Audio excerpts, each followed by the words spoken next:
So this is a very contained, controlled science, which is why the public is not being informed.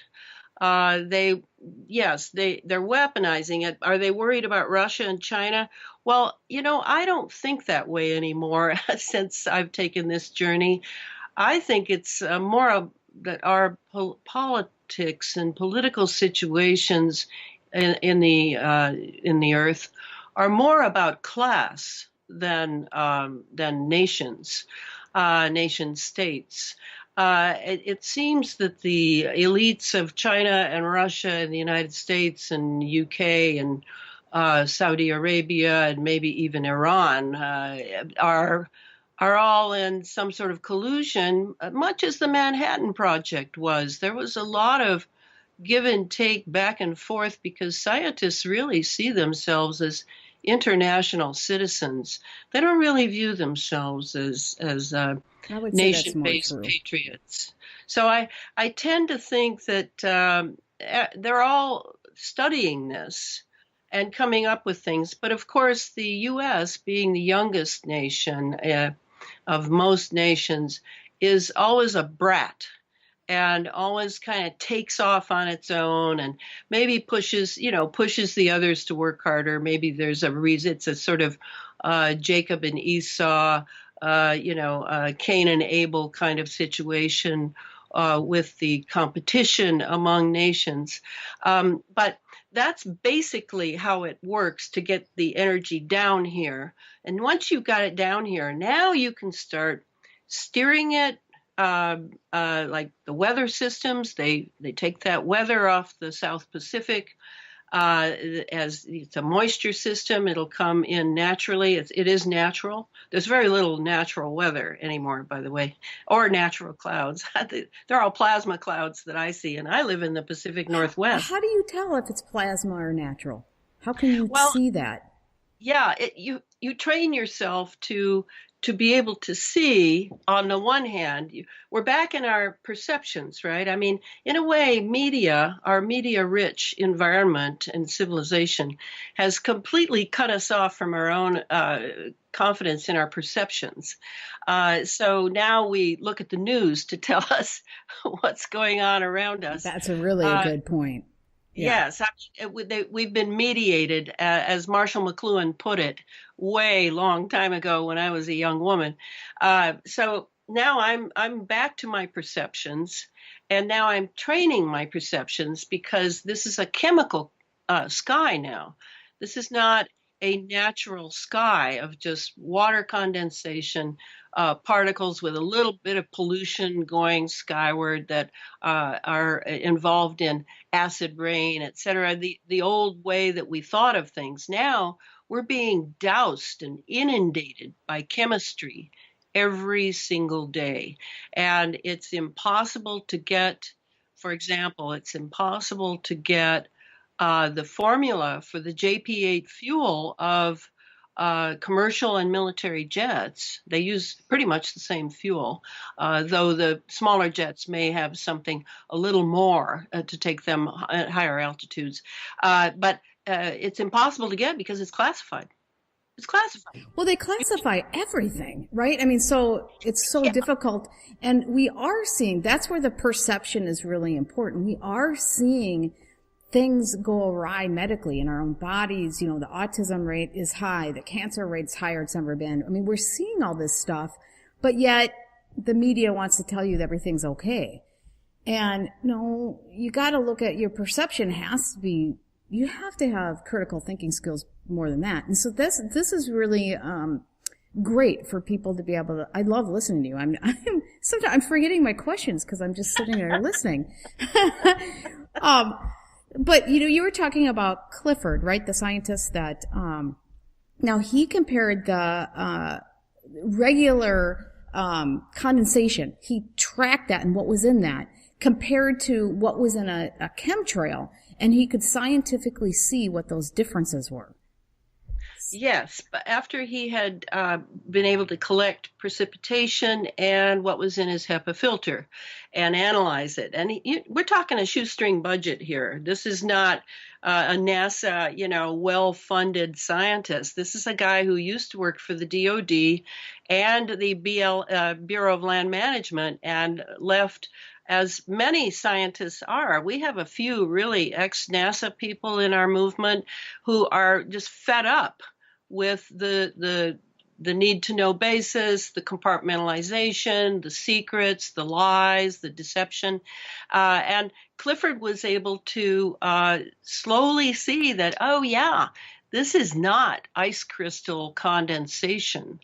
This is because he knew the behavior. First of all, what he's seeing, you have a long trail. I remember a biologist, great guy in California, compared it at the Shasta County meeting to if I take a walk on a very cold day and the condensation of my breath is going out.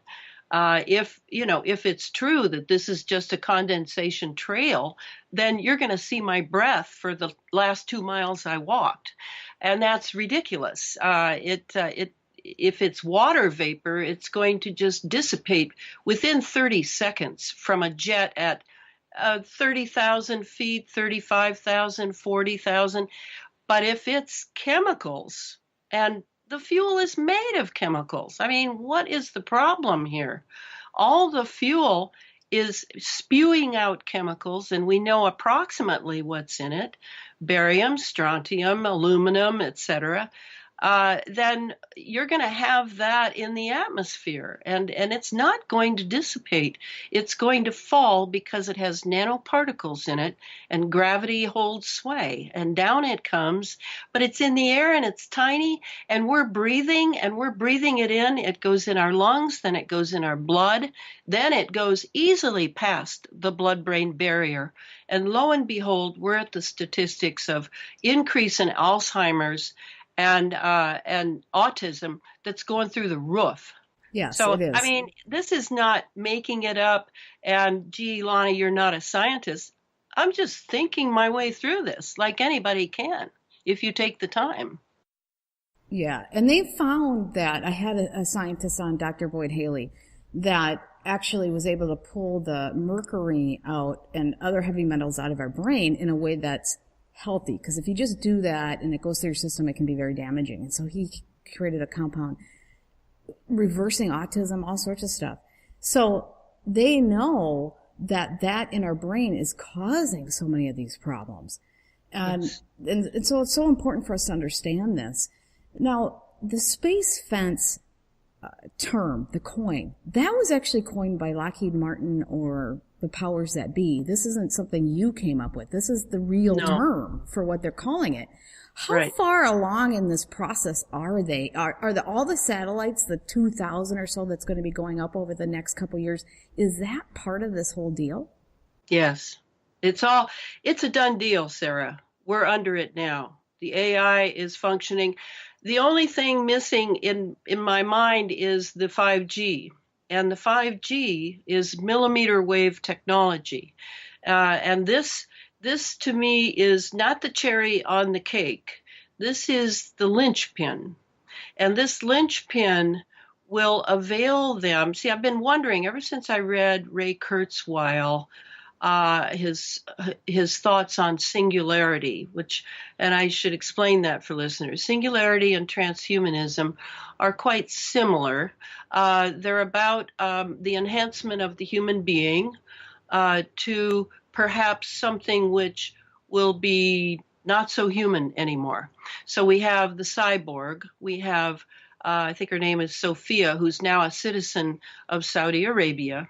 This sort of terrible looking, awful thing. It's golem. A robot, right? I mean, yeah.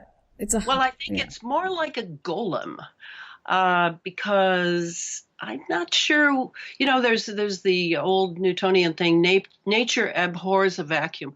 I'm not really sure how things work out when you make images of human beings and you've studied their brain for many, many years and devoted billions of dollars to piecemealing their brain into a machine. not really sure what that is anymore. So I leave that question open. But we have this going on right now. This is one picture of transhumanism. But the larger picture that was confounding me was, well, gosh, okay, they want to change the human being. So that's going to take, is that going to take generations? But the Ebner effect says that in one generation, if you have electromagnetics, you can change the entire generation just in one generation. Just And one that's true based on some studies they've done with rats and things, where yes. they actually change their whole, they have less babies or more babies, they're messier or cleaner, there's all these different attributes. That's right. And that's what I was plagued by. And now that I understand how the nano particles, we're not just breathing in conductive metals, we're breathing in sensors, what they call MEMS, GEMS, and NEMS, that are loosed by the trillions for space situational awareness, SSA. They loose it up in the stratosphere. Down they come, we breathe them in, into our brain they go. Then there's microprocessors in the sensors, of course, but just microprocessors like little nanobots. We're breathing those in as well. They're alive in us in their way. Can I ask you, I don't want to, please continue with it, but the nanobots, how do you know they're actually working little computers? Because I still have a problem seeing at that level an actual functioning computer. Do you know that they're capable of getting it to the, and I could see it being possible if you can work on a nanoscale, but yes. Have you found the evidence to show that these little suckers can actually work like a processor? There's even videos of them working, and they look like kind of paramecium. When I was in biology in college, I had my little petri dishes of paramecium, and I was cutting them in half and having them grow again and that sort of thing. Very fun. And these have little sensors on them. There's videos of them, Sarah. I can send you a few. Excellent. I'd like to get a video and a couple pictures that I can put into this video. Okay. Okay. I'll come up with that. So we've got the microprocessors in us. These can be remotely, and the sensors are remotely communicated with. That means at some sort of center, maybe a guy on a laptop in Denver or in Colorado Springs. That's his job. He keeps track of the so-called this kind of sensor, this kind of microprocessor, and another guy keeps track of others. And then you have the pathogens. And the Morgellons pathogen is not just biological. That's really important to know. Clifford Carnicom has determined that we have all breathed them in. We all have them in us, or it can't be just his sampling of 200 or so people from 10 years ago. This is one atmosphere. We are all breathing, and it is up to it in our brain, and these two can be remotely triggered and communicated with. So meanwhile, the military industrial intelligence complex worker bees, or hive mind out there that work for them, are gathering data from our bodies and minds, our brains, from these little nanobots that are in us in the trillions. And this is how they're going to do transhumanism in one generation. They've electrified, they've sold us these military devices known as iPhones, these mobile phones. We got that from them. We got the television from them. We got the computer from them. We got all our technology from the military, and they are all dual use, which means they're civilian and military. So now they're going to use these devices along with their towers and their antennas. And we now have antennas that are flying through the air and are just nano-sized. I'm recommending to people, get your flashlight out, go out on a really dark night, and just turn it on and see what you see in the beam. See what you see. And that's how they're going to do the transhumanism. And what kind of transhumanism are they hoping to make? Well, eventually, very much a cyborg human being. I'm not sure that we will be human anymore, because now, of course, the great advantage of living in an era like this, where we're fighting for our, not just our lives, but our own identity as human beings, is that you now must really contemplate what being human is and what it isn't, and really make a commitment to being human, or not. I mean, that is our choice. Well, I think they're getting pretty close to being able to create different parts for your body. Well, they already have, but Yes. different parts that mesh with your body and things that are bigger, not just the nano. Now, when it comes to your whole field, because you're really out there at the forefront, tackling things that average people just really don't think about. What kind of reaction do you get from people? Well, first of all, I'm hunkered down here in the Pacific Northwest in my little town, where I used to be pretty much a community leader, and now no one wants to talk to me. So this is how it is. I miss bad The sheep news. stuff. No. Because even if you have these interesting concepts and whatever, but why would someone not want to talk to you? They don't want to be associated with you because they can't look like they're away from the herd. To me, that's herd mentality. Because I don't care. If I don't believe or agree everything you say, so what? You're still really interesting to listen to. And you never know who the science, I don't know. Let's figure this out. But it's that herd mentality that just kicks your ass when you're out there in front like you are. And Yes. I'm so sorry that the whole city is like that, because that's the example of human beings just being so sheep-minded, because who cares if you're thinking about creative, different ideas? Okay, so what else? Keep going. Sarah, you're unusual. Come on now. You're a thinker. You think your way through things. Most people feel their way through things. Do I like it? Do I not like it? Does it make me feel good? Does it not make me feel good? That's the litmus. That's the litmus in America now among what I call the liberals. And I'm in a very liberal town. And there's they're some worse good things to for that. some reason. But keep Say it going. again. They're worse for some reason. Oh, yes, they are, because they've been conditioned. They've been conditioned and programmed. I mean, I think we're seeing that with the whole Democratic National Party thing. So that's one thing. All right, I go to give talks. I just got back from Santa Cruz. I was invited down there. The very nice people paid my plane fare, bought me a fantastic birthday dinner, took royal care of me, worship the ground I walk on. I'm a total rock star, and I don't know how much stays when I leave. They buy the book, and I hope they read the book, and I always tell them very delicately, just read a little bit. Don't knock yourself out. You don't have to read every footnote, because we have been, as a nation, we've been just annihilated by a school system that teaches you that reading is painful, and you don't retain anything anyway. I'd rather watch the video. I'd rather see the movie than read the book that the movie is from.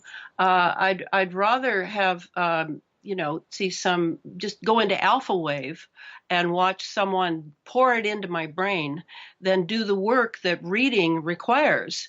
I'm a Rudolf Steiner person.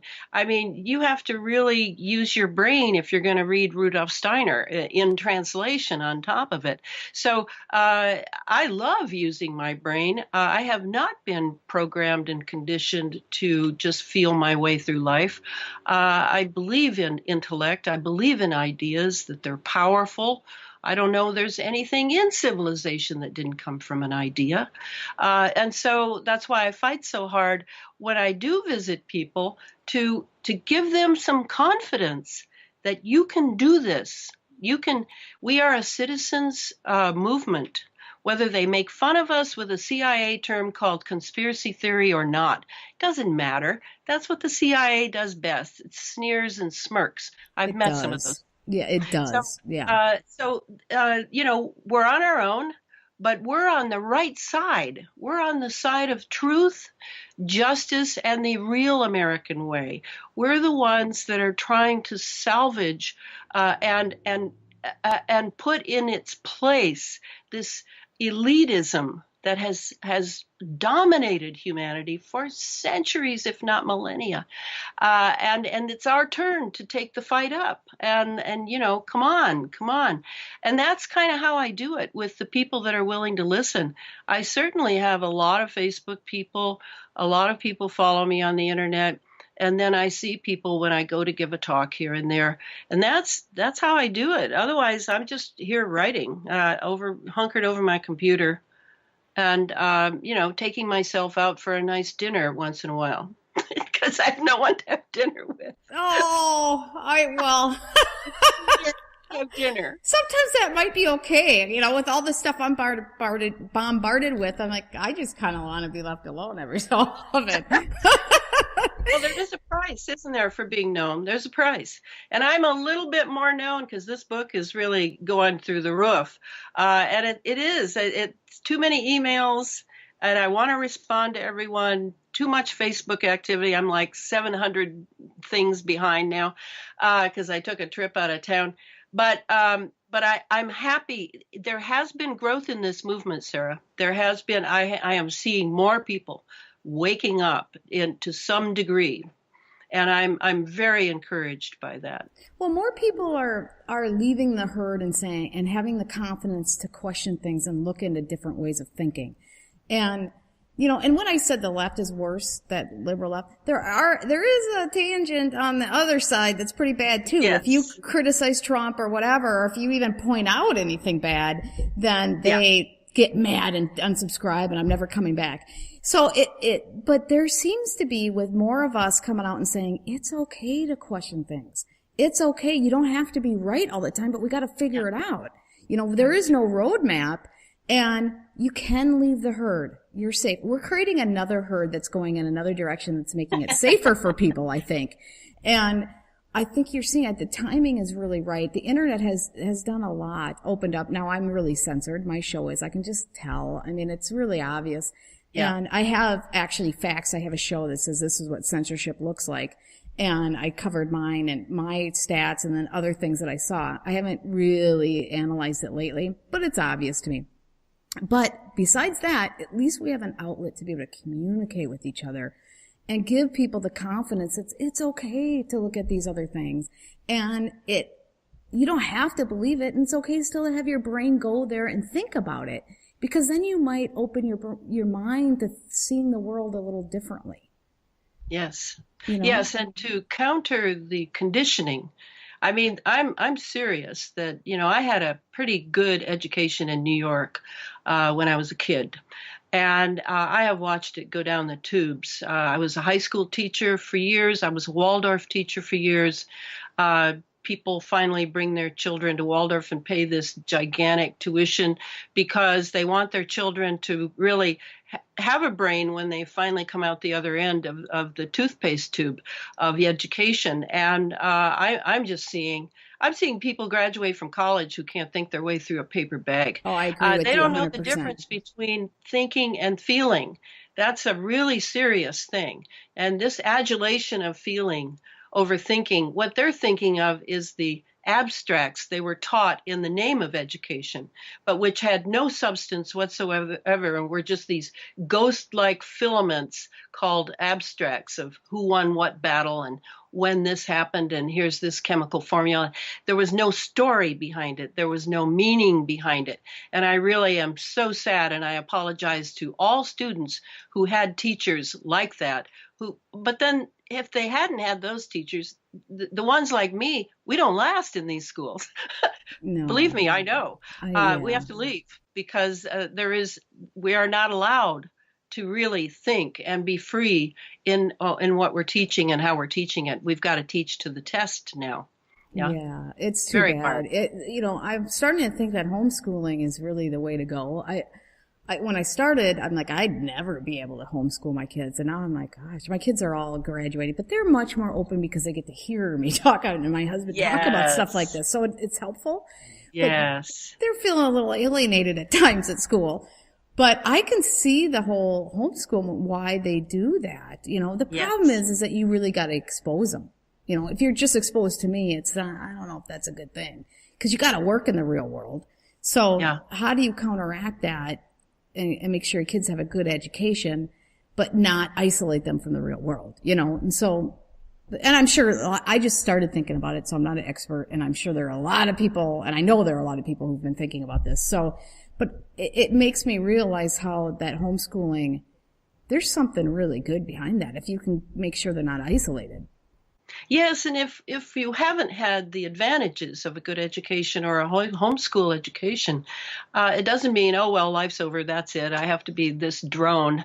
No, you just take hold of that knowledge that, yeah, what was I missing? And you begin to give yourself that, and you begin to see a growth in your ability to concentrate. This is what most people don't have, is the ability to concentrate. Yes. It's paying attention, because that alpha wave of TV watching and movie watching, it has a big back. The Chinese have this saying, the bigger the front, the bigger the back.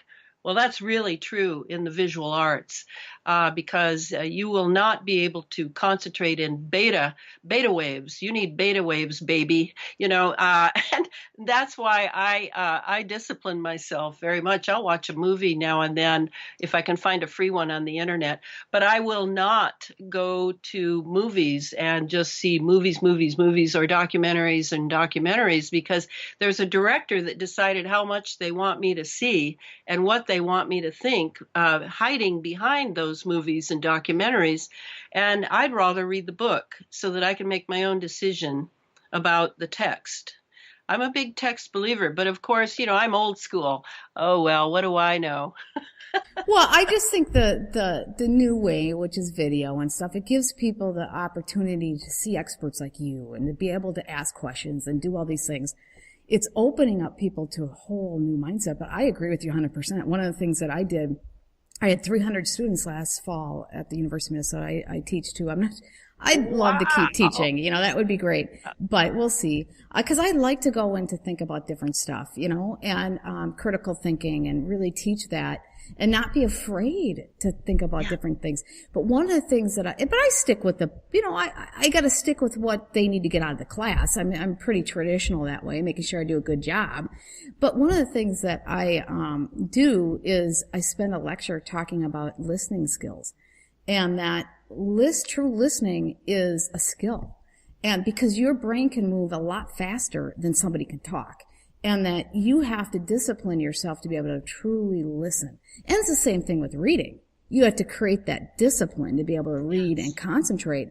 And so I do a lecture on that, and talking about that, and how the people that can get that discipline are going to be so much farther along than others. I think there's way more learning that happens outside of school than inside of school. So Yes. it's just getting that discipline, which you can teach yourself that anywhere.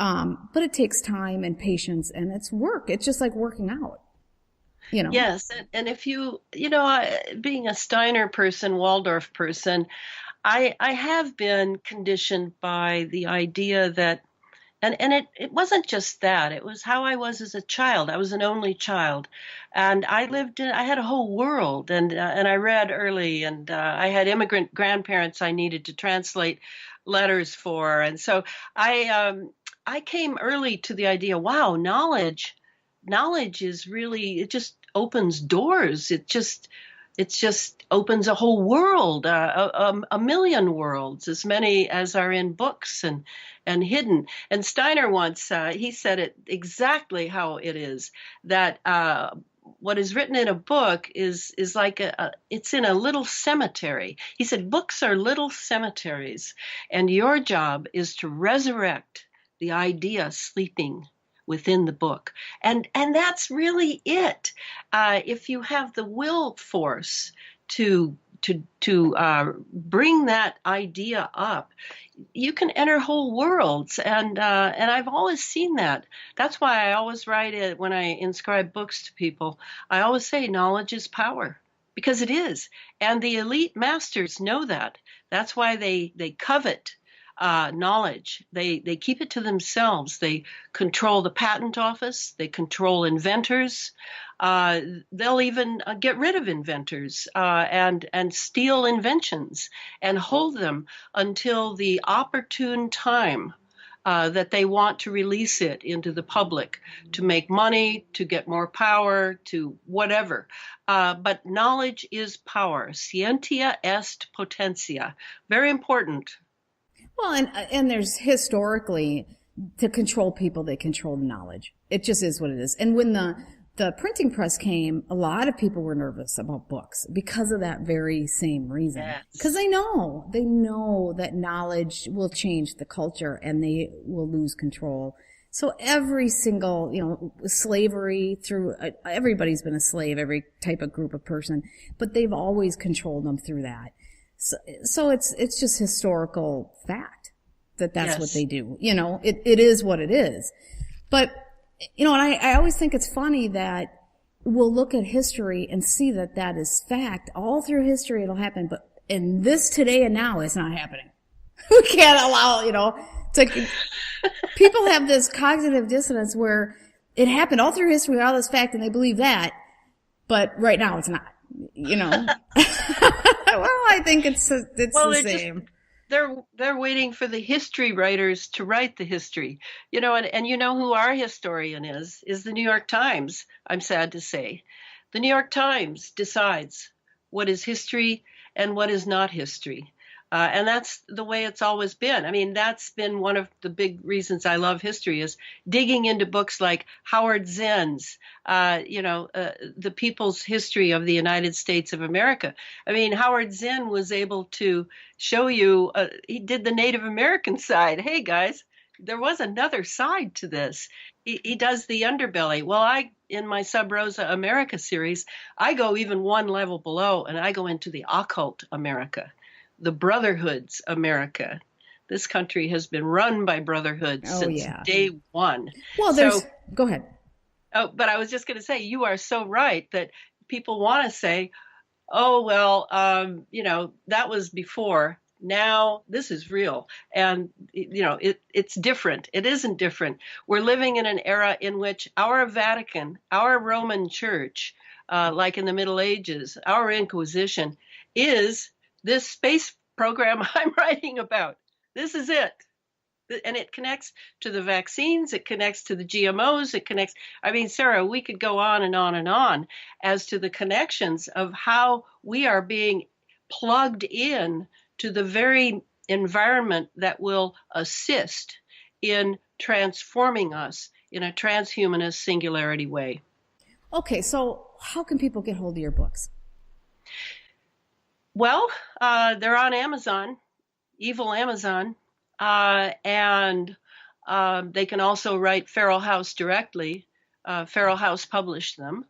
And I have a site, elanafreeland.com, that they can go to just get a sense of more aspects to me, and they can order the book there. And they can see my Sub Rosa America books there as well. When you order it from there, do you get a more profit than if you order it from Amazon or from Feral? No, it isn't that wise of a site yet. No, I haven't figured that out yet. That's hilarious. I do have a donation button. That's about as far as I've gotten. Okay. Well, thank you so much. Would you stick after for a quick interview question for my Patreons? Oh, yes. Okay. Thank you so much. Oh, and thank you. Thank you.